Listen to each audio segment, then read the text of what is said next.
Wilson, tudo bem? Tudo bem, e você? Tudo tranquilo. Fala um pouquinho pra gente, Wilson, sobre conflito psíquico.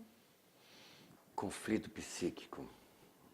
O conflito psíquico é inerente à natureza do homem, não é?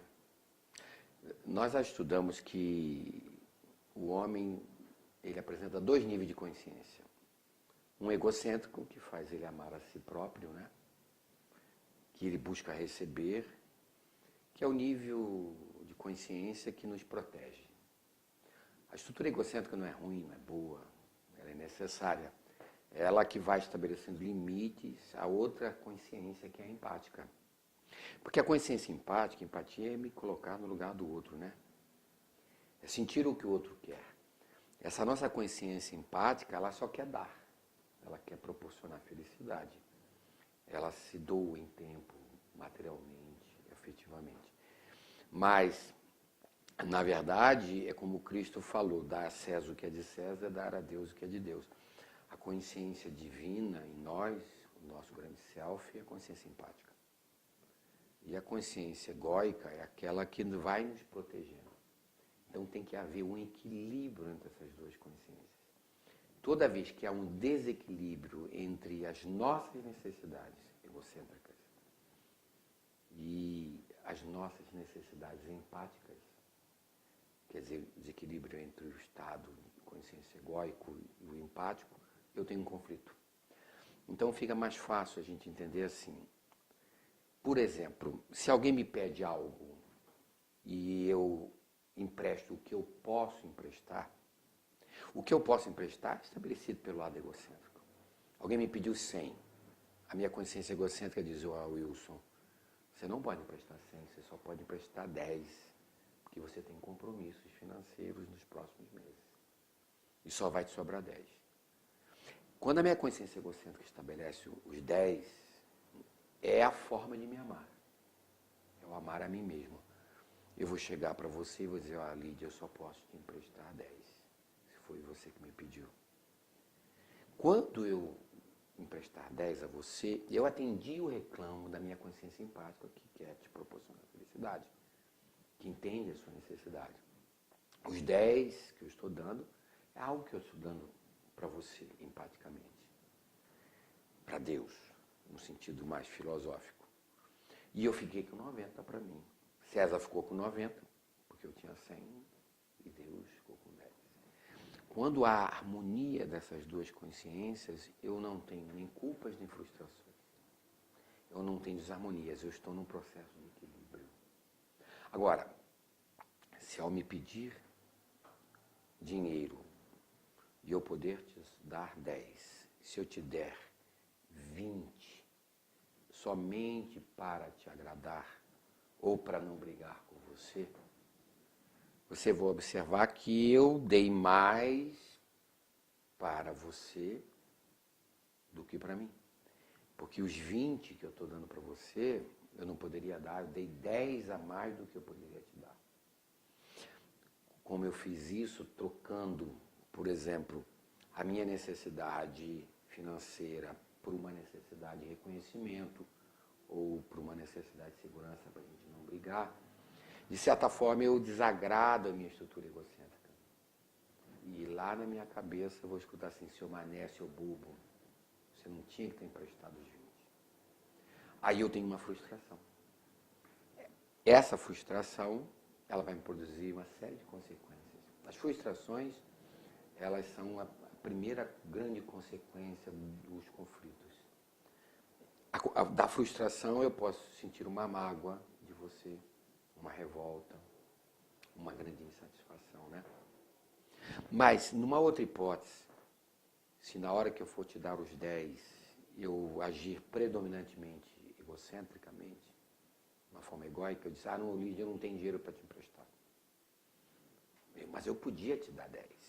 Agora, eu dei muito mais para César, porque eu dei 100 para César, dei 0 para Deus.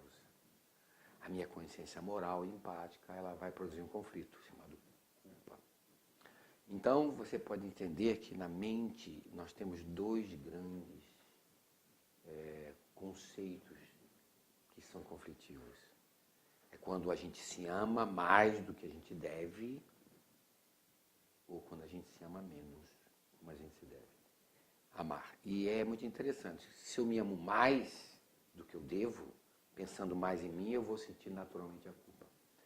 Se eu me amo menos e eu me anulo por covardia ou para agradar, eu vou sentir a frustração.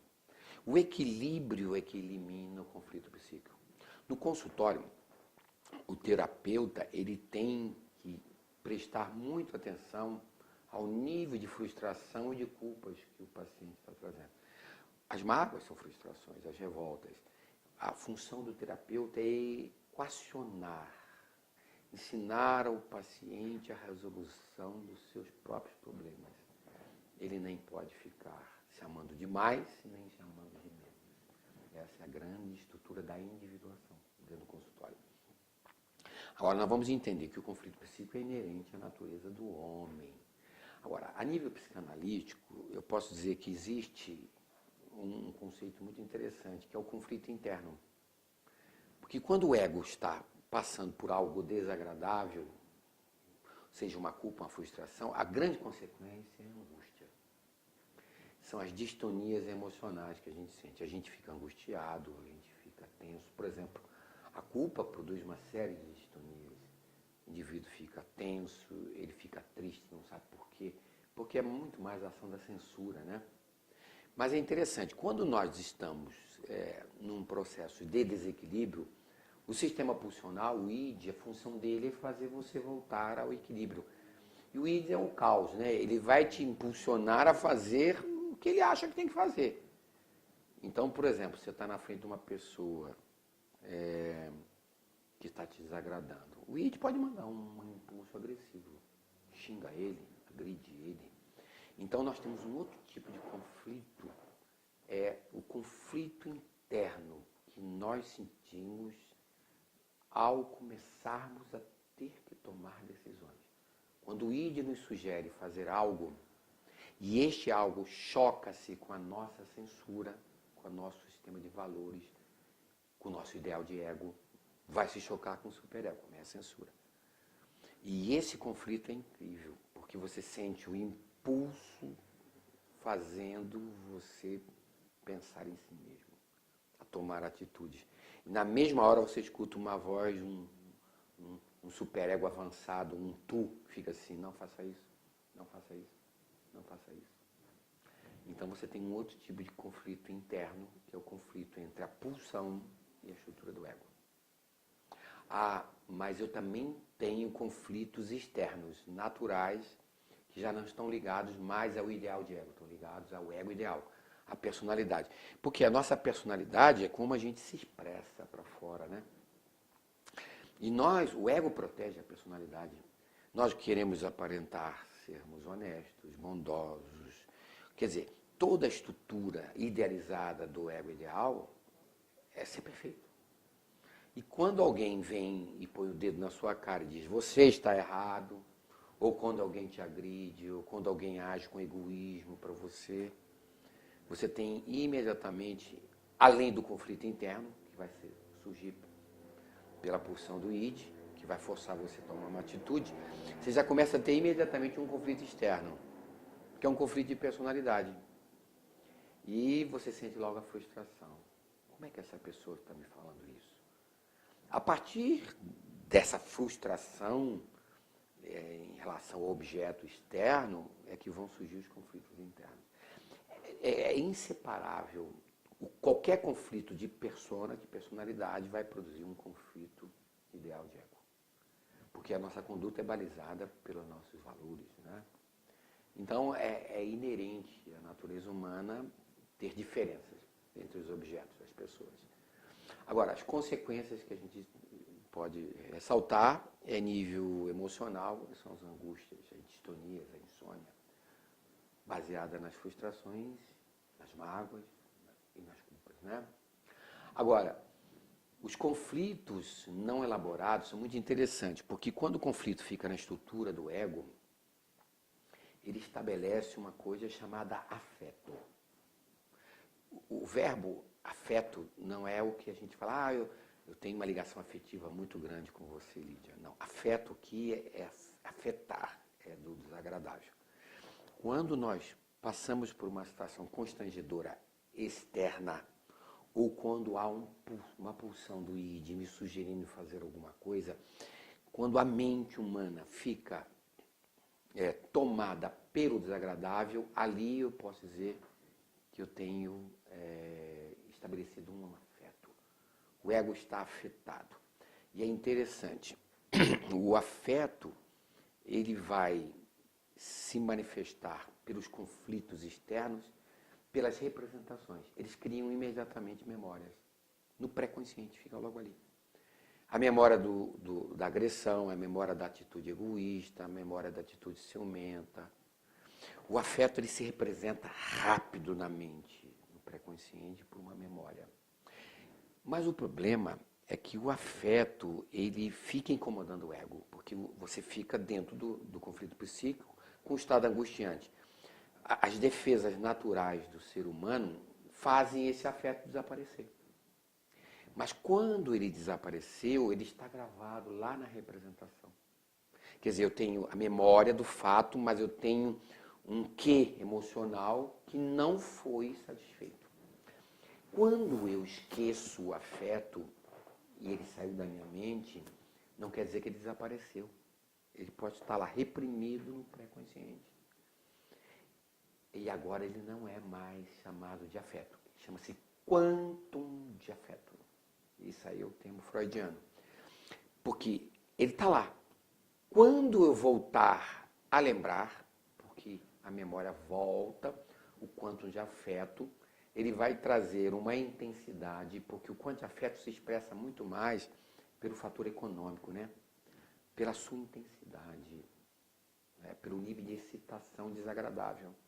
Então eu posso dizer que no quantum de afeto tem a grande intensidade do que foi desagradável, que foi reprimido. E eu posso ter na memória da representação o qualitativo. O que é o qualitativo que está ligado ao quantum de afeto? O que aconteceu? Qual foi o fato que aconteceu? Qual foi a qualidade desse desagradável? Foi uma agressão? Foi um egoísmo?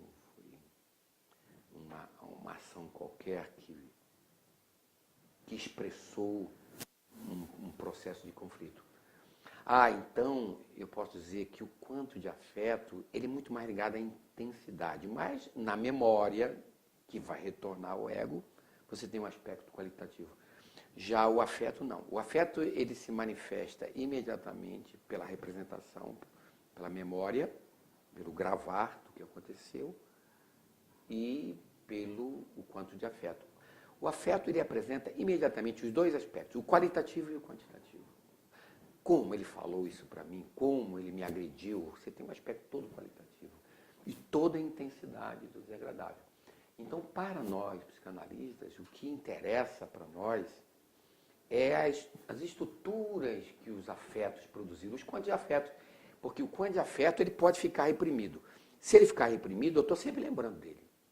Então, você vai pegar pacientes que estão sempre se lembrando das mágoas, daquilo que aconteceu. Aquilo ali está muito próximo ao ego, está no pré-consciente.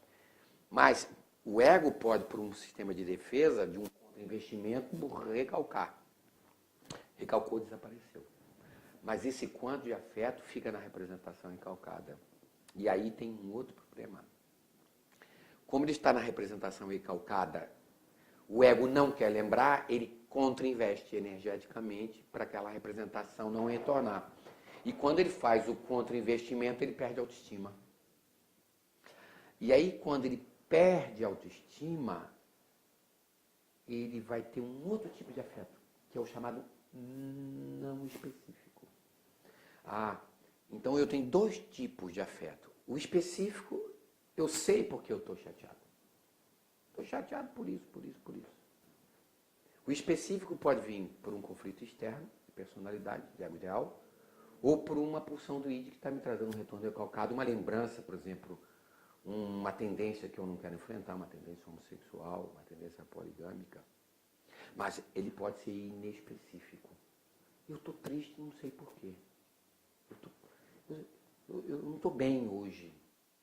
Não está bem porque você está perdendo energia num mecanismo automático de defesa que está contra-investindo para que aquele quanto de afeto, para aquela representação não recalcar.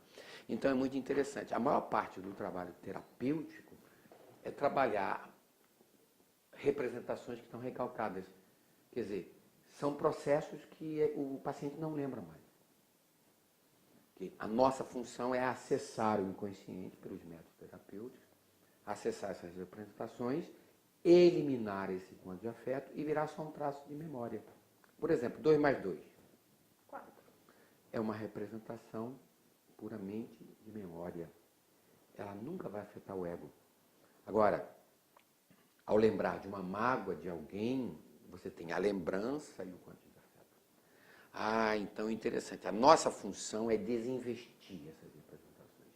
Nós temos pela ab-reação, depois nós vamos estudar isso, os métodos catárticos, nós vamos aprender a pegar essas representações e fazer elas ficarem sem nenhum tipo de excitação que seja perigosa, que exerça uma necessidade do ego de contra-investir, de perder a autoestima por causa disso.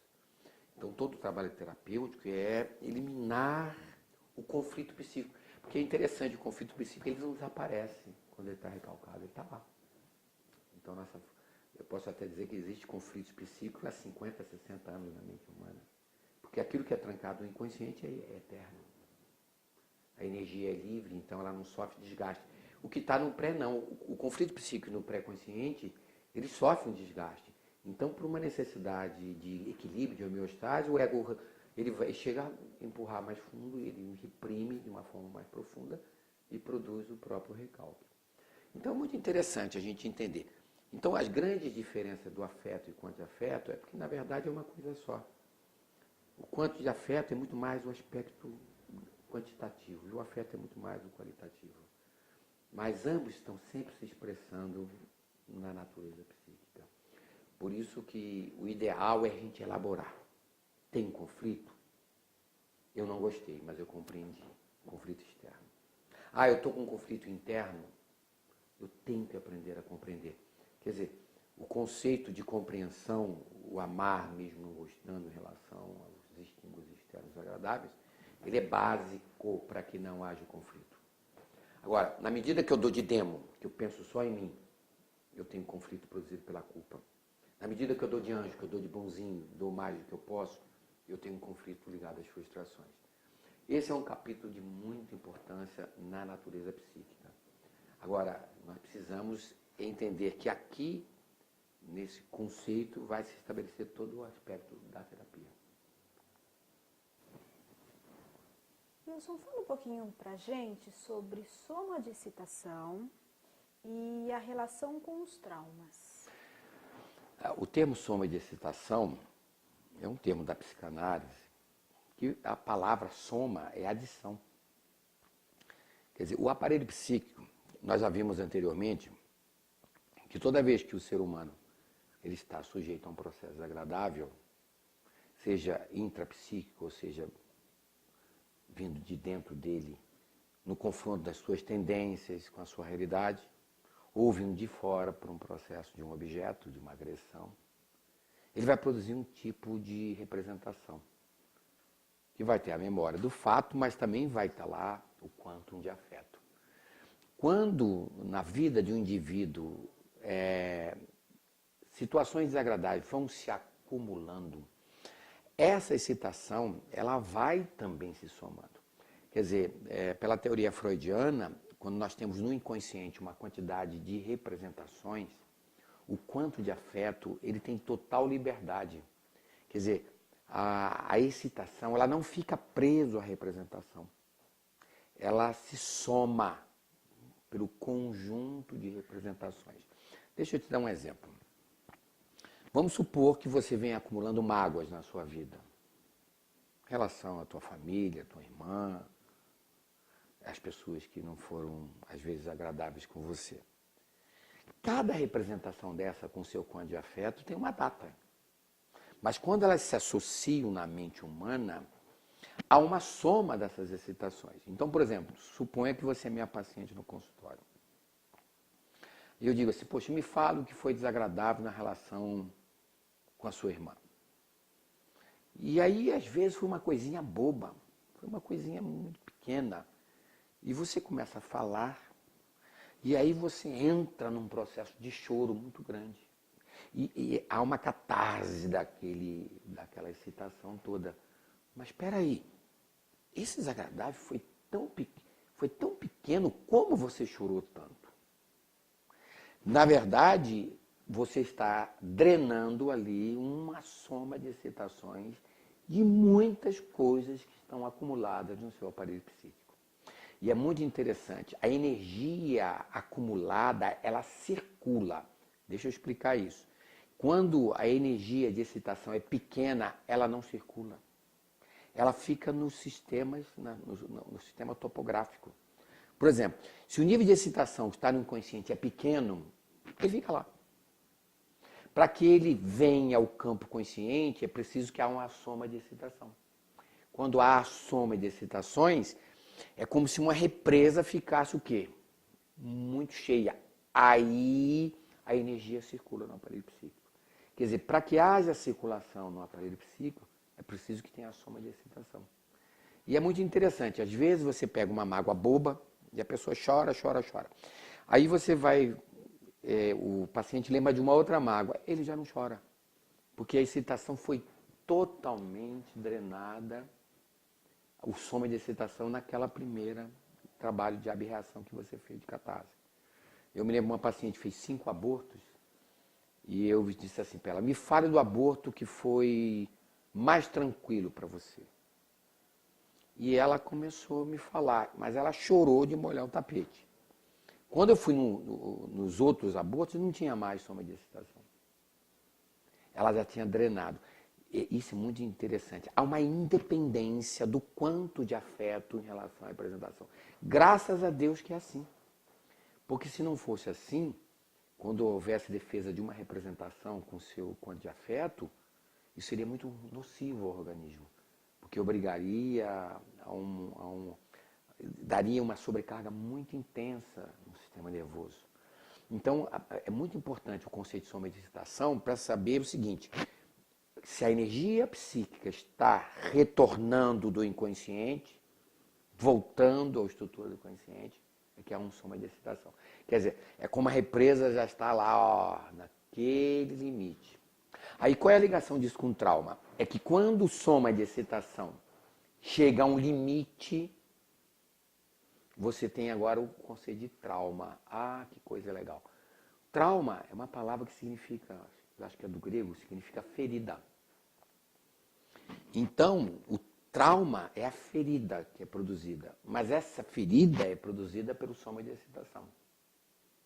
Agora, tem 2 tipos de trauma. Traumas agudos. Você sofre um assalto, alguém te agride fisicamente, e aquela excitação sobe muito rápido. É um trauma psíquico. Você tem uma excitação muito grande que você não conseguiu elaborar. Então, para que haja o trauma, o ego tem que estar despreparado. Não entendeste? Vou tentar mostrar. O Freud fala que tem umas condições muito interessantes. Por exemplo, se você está num estado sonambúrico, você está dormindo, por exemplo, alguém está dirigindo o carro, você está dormindo do lado, você está num estado sonambúrico. Você não está preparada para nada. Se houver uma pancada, uma batida, você não tem capacidade de elaboração. Você não sabe o que aconteceu. Então você não tem a condição de elaborar aquele fato. Existem certas situações que nós não temos condição de elaborar. Elaborar é usar a razão, porque o que impede o trauma é a elaboração, é a compreensão que eu tenho do fato. Existem circunstâncias externas que também produzem o trauma com muita facilidade. Você quer ver? Você está, às vezes, numa reunião social com amigos e alguém vai e te agride. E você, por um processo de ideal de ego, de educação, você reprime aquela situação desagradável. Por quê? Porque você não quer sofrer uma censura externa no seu ego ideal. Naquele instante, por estar numa situação de censura externa, como você não conseguiu elaborar e também não conseguiu botar para fora a excitação pela tua agressão, você traumatiza. Então é muito comum a criança no berço ela traumatizar, porque como a criança não tem ego, ela é anobjetal, ela não tem estrutura de objeto, não tem ligação com o mundo. Quando ela sofre uma excitação muito intensa, porque ela está com fome, está com sede, o id, que é a própria estrutura instintiva, faz ele chorar. O choro evita o trauma. E aí é um processo instintivo. Aí eu posso dizer assim, os traumas, eles têm válvulas de proteção? Tem. O choro é uma delas. Por isso que a criança chora.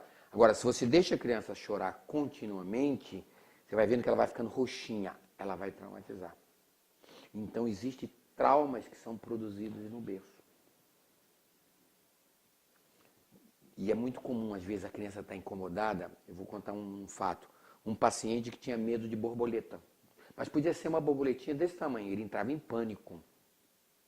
E a psicanálise diz que quando você entra em pânico, quando você tem uma síndrome de pânico, provavelmente você teve trauma numa fase infantil ou numa fase onde você não tinha ainda o ego, que é a estrutura do nascimento da criança.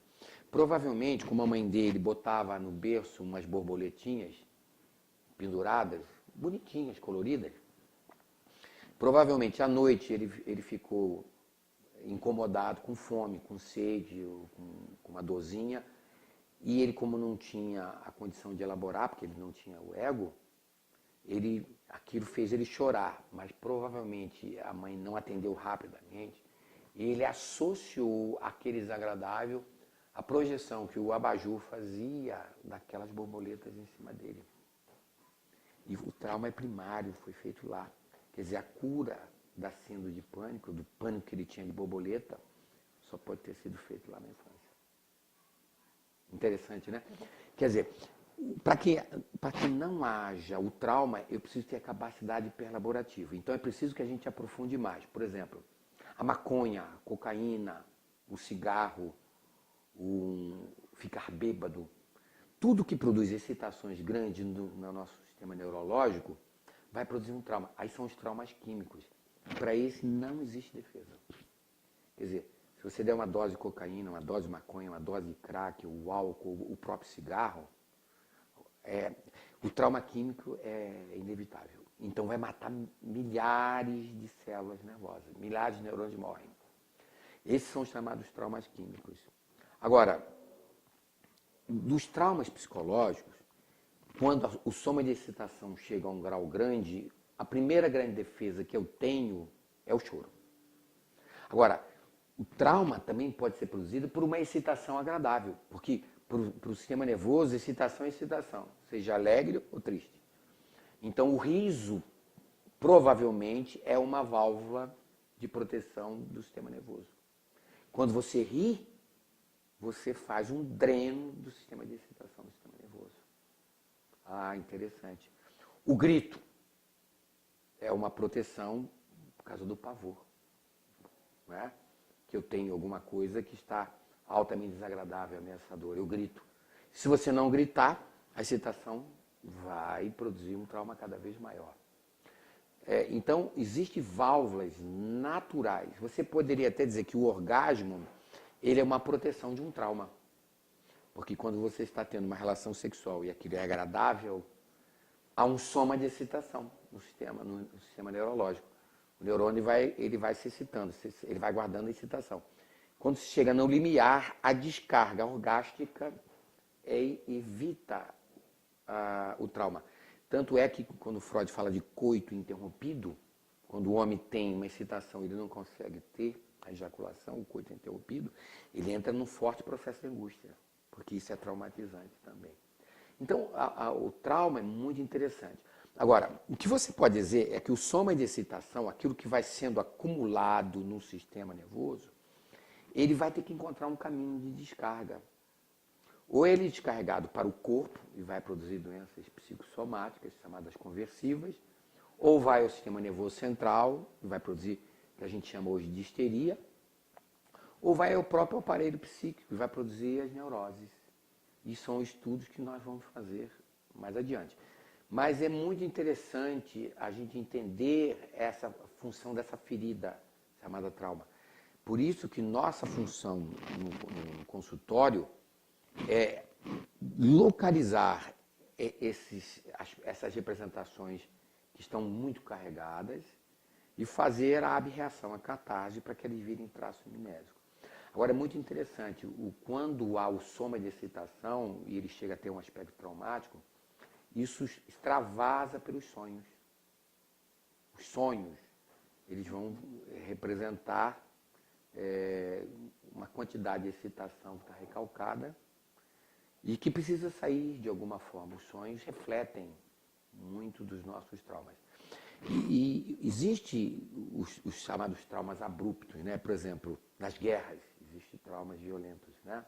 A sociedade hoje, ela produz hoje um grande pavor nas ruas. As pessoas, por si só, por furar um pneu num carro, numa rua escura, já podem produzir um certo trauma. O problema é que o trauma, quando ele não é eliminado pela catarse, pela elaboração, por isso que o terapeuta tem que interpretar, mostrar, para que o paciente possa elaborar, eles ficam dentro da estrutura do ser humano, essas energias ficam circulando o aparelho psíquico, porque o princípio de circulação está ligado à soma de excitação. Se você tem uma excitação pequena no inconsciente, ela não sai, ela fica lá. Mas quando há a soma de excitação, há uma transposição do inconsciente para o pré e vai chegar ao ego. Quer dizer, para que o aparelho psíquico possa drenar as energias, é preciso que exista um grau de excitação chamado soma, de quanto de afeto. Então, esse assunto é um assunto muito interessante da teoria freudiana e é importante a gente entender que nossa função é retirar esse soma de excitação que está lá e eliminar esses traumas. Porque a vida do paciente melhora. Porque enquanto está tudo recalcado, ele tem que, para não lembrar daquele desagradável, ele fica contra-investindo energia de uma forma automática. E ele perde a autoestima, ele fica triste. Às vezes, uma sessão que você faz uma abreação devolve a vida a uma pessoa. Devolve a vida para a pessoa. Você vai encontrar pacientes com traumas produzidos por aborto, por infidelidade, há 10, 15 anos, que estão deprimidos há 10 anos. Você vai lá, reage aquilo devolve a energia ao ser humano, porque ele não teme mais aquilo, ele elaborou, ele compreendeu e o aspecto traumático desaparece. A gente tem que entender trauma não só naquele aspecto abrupto, né? Mas principalmente os traumas crônicos, porque as principais doenças vão se formando lentamente por essa soma de excitação. Wilson, explica pra gente o que significa trauma a posteriori. Esse é um conceito da psicanálise muito interessante. Nós estamos já falando há algum tempo sobre desagradável, sobre conflitos, sobre frustrações, sobre traumas. Quando o desagradável é produzido numa criança, a criança chora, a criança reclama. Porque, na verdade, quando o desagradável é traumático, ele chora. A válvula do choro é uma válvula de escape, né? De proteção. Então, a gente percebe que tudo que é desagradável na infância, a criança ela grita, ela berra, ela busca ajuda. E é muito interessante, porque até antes de entrar na sua pergunta, eu queria ligar o que nós estamos falando de soma de excitação e de trauma. Nós falamos que as excitações elas têm que encontrar um caminho de saída. E geralmente esse caminho de saída, quando há um acúmulo de excitações no sistema nervoso, vem pela complacência somática, que é uma característica genética. É um caminho de facilitação que vai sendo estabelecido do sistema nervoso para o próprio corpo.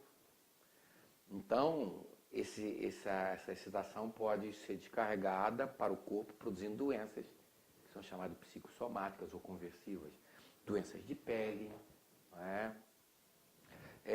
Quando pega um órgão, o pâncreas pode gerar uma predisposição à diabetes. Pegar o sistema celular pode ter uma componente que vai agravar ou vai fazer a formação, o desencadeamento